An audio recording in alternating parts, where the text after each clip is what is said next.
అరుణాచల శివ.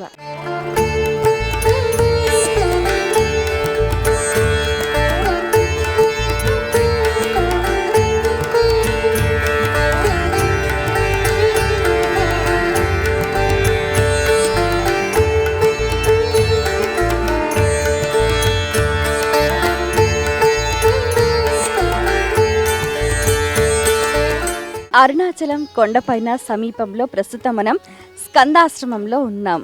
ఇక్కడ రమణ మహర్షి గారు వారి మాతృశ్రీతోటి దాదాపుగా 7 సంవత్సరాల పాటు ఇక్కడ నివసించారు. ఇక్కడ ఈ ఆశ్రమానికి లోపలికి వెళ్ళగానే ఎంతో చక్కటి ఆహ్లాదకరమైన వాతావరణం, అలాగే పాత మన ఇల్లు ఉంటాయి చూసారు, అంతే హోమ్లీగా ఎంతో చక్కగా 2 గదుల ఇల్లు. ఆ తర్వాత పక్కన ఒక గది, అందులో వాళ్ళ అమ్మగారి ఫోటో ఉంది. ఒక గదిలోనేమో రమణ మహర్షి గారి ఫోటో ఉంది. వచ్చిన వాళ్ళంతా కూడా ఆ 2 గదుల ఇల్లు, ఆ పక్కనున్న గదిని చూసి అలాగే కాసేపు అక్కడ కూర్చొని ధ్యానం చేస్తూ ఉన్నారు. మేము కూడా మా టీం అంతా కూడా జస్ట్ ఇప్పుడే ధ్యానం చేసి వస్తున్నాం. ఎంత బాగా కుదిరిందంటే, ఎంత హాయిగా ప్లెజెంట్గా ఉంది. నిజంగా ఇక్కడ ఈ ఆశ్రమానికి రావటం, ఈ వాతావరణంలో సంచరించటం, ధ్యానం చేయటం, దీనివల్ల ఏమవుతుంది అని అంటే, ఇక్కడ రమణ మహర్షి గారు మౌనంతో ఎటువంటి జ్ఞానాన్ని అయితే సంపాదించారో దానికి మనకు ఇన్స్పిరేషన్గా అనిపిస్తుంది. ఎందుకనంటే అవధూతలు వారు ఇక్కడిక్కడే సంచరిస్తూ ఉంటారు. వారు ఎక్కడైనా ఉంటారు అనుకోండి, అయినా వారు నివసించిన ప్రదేశం అనేసరికి ఆ స్థానబలం అనేది కాస్త ఎక్కువగా ఉంటుంది. కాబట్టి రమణ మహర్షి గారి ఇన్ఫ్లుయెన్స్ అనేది ఈ ప్లేస్లో చాలా ఎక్కువగా కనిపిస్తూ ఉంటుంది మనకు. కాబట్టి వారి జ్ఞానము, వారి ధ్యానము అవన్నీ కూడా స్ఫూర్తిగా తీసుకొని ప్రతి ఒక్కరూ వారి జీవితంలో వాటిని అమలుపరుచుకోవటానికి ఇదొక కేంద్ర స్థానంగా కూడా మనకు కనిపిస్తుంది. స్పిరిచువల్ పేరెంటింగ్ అనేది చిన్నప్పటి నుంచే అలవడాలి. ఛత్రపతి శివాజీకి వారి అమ్మగారు చిన్నతనం నుంచే ధైర్య సాహసాలు నూరిపోశారు. అలాగే రమణ మహర్షి గారు వారి అమ్మగారి నుంచి ఎంతో స్ఫూర్తిని పొందారు. అలాగే పితామహ పత్రిజీ గారు కూడా వారి మదర్ నుంచి ఎన్నో విషయాలు తెలుసుకున్నారు. తల్లే తొలి గురువు అని చెప్తూ ఉంటారు. ప్రతి ఒక్కరూ కూడా ఈ ప్రపంచంలో మాతృదేవతకు మొట్టమొదటి స్థానాన్ని కల్పిస్తూ ఉంటారు. అయితే ఈ గురుత్వం అనేది చాలా ముఖ్యమైనది ప్రతి ఒక్కరి జీవితంలో. అయితే ఇక్కడ మనం గమనిస్తే కూడా ఈ రమణ మహర్షి ఇన్ఫ్లుయెన్స్ అయిన ఈ అరుణాచలం ప్రదేశానికి దాదాపుగా 70% మంది మన తెలుగు వాళ్ళే వస్తూ ఉంటారు ఇక్కడికి. దేశ విదేశాల నుంచి కూడా చాలామంది వస్తూ ఉంటారు, వివిధ రాష్ట్రాల నుంచి కూడా వస్తూ ఉంటారు. కానీ ఎక్కువ శాతం మన తెలుగు వాళ్ళే కావటం అనేది మరో విశేషం. ప్రస్తుతం మనం స్కందాశ్రమంలో ఉన్నాం. ఈ ఆశ్రమానికి కొంచెం అటుపక్కన ఒక గుహ ఉంది.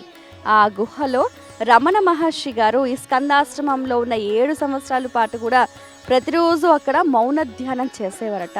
మరి వారి శక్తి తరంగాలు ఇక్కడంతా కూడా విస్తరించాయి. అందుకే ఇక్కడ ఒక రకమైన ఆధ్యాత్మిక పరిమళం అనేది మనం గమనించగలుగుతున్నాం. అలాగే ఇక్కడ ఈ ప్రదేశం నుంచి కొంచెం పైకి వెళితే మరో అద్భుతమైన రహస్యం దాగి ఉంది. అక్కడికి మానవ మాత్రులు ఎవ్వరూ వెళ్ళలేరు, కెమెరాలు అయితే అస్సలకే వెళ్ళలేవు. అయితే ఆ ప్రదేశం యొక్క ప్రాధాన్యత ఏమిటంటే, ఈ టాప్ ఆఫ్ దిస్ హిల్ మొత్తం ఒక వృక్షం ఉంటుందట. అది దక్షిణామూర్తి రూపంలో ఉంటుంది. ఆ వృక్షంలో పరమశివుడు ఉన్నారు అని చెప్తూ ఉంటారు. అక్కడికి వెళ్ళటానికి ఎవ్వరూ కూడా సాహసం చేయలేరు. రమణ మహర్షి గారు కూడా ఒకానొక సందర్భంలో ఆ ప్రదేశానికి వెళ్ళటానికి ప్రయత్నించారట. మనం చారిత్రక కథనాలను ఒకసారి పరిశీలిస్తే ఒక సంఘటన చెప్తూ ఉంటారు మన పెద్దలు. ఏంటంటే రమణ మహర్షి గారు అక్కడ కొండపైకి వెళ్ళడానికి ప్రయత్నించినప్పుడు ఒక తేనె తుట్టు కాలుకు తాకిందట. తాకి ఆ తుట్టు పగిలిపోయి తేనెటీగ కుట్టిందట. సరే, అతను రమణ మహర్షిగా తన శరీరాన్ని తేనెటీగలకు ఇచ్చేశారు. మిగతా గుంపు తేనెటీగలు వచ్చి కాలు కుట్టేశాయి. అంటే అక్కడ వెళ్ళటానికి అనుమతి లేదు అన్నదానికి చిహ్నంగా అక్కడ కాలంతా కూడా మొద్దుబారిపోయింది, ఇంత లావు వాచిపోయింది. మనం గమనిస్తే కూడా రమణ మహర్షి గారి ఫోటోలలో కూడా ఒక కాలు సన్నగా, ఒక కాలు లావుగా కూడా కనిపిస్తూ ఉంటుంది. అందుకని ఆ ప్రాంతానికి ఎవరు వెళ్ళొద్దు, వెళ్ళకపోవటమే శ్రేయస్కరం అని చెప్తూ ఉంటారు. ఏదైనా రహస్యం లాగానే ఉండాలి. అక్కడ ఒక గుప్తమైన శక్తి దాగి ఉంది.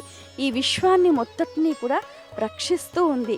ఇక్కడ పరమశివుడే కొండగా ఉన్నాడు, కొండే పరమశివుడిగా దర్శనమిస్తున్న నేపథ్యంలో ఈ అరుణాచల కొండపై దాకా వెళ్ళటము, ఇక్కడ ఈ ప్రదేశాన్ని ఆశాంతం అద్వితీయంగా ఆనందంగా ఆస్వాదించటం, అలాగే ఇక్కడున్న 4 ఆశ్రమాలు, అలాగే మరో ముఖ్యమైన ప్రదేశాలు, వన్యప్రాణులు, అలాగే ఈ ప్రకృతి పరిమళం, ఇదంతా కూడా నిజంగా ఒక ఆధ్యాత్మిక దివ్యానుభూతికి ప్రతి ఒక్కరికి లోను చేస్తుంది.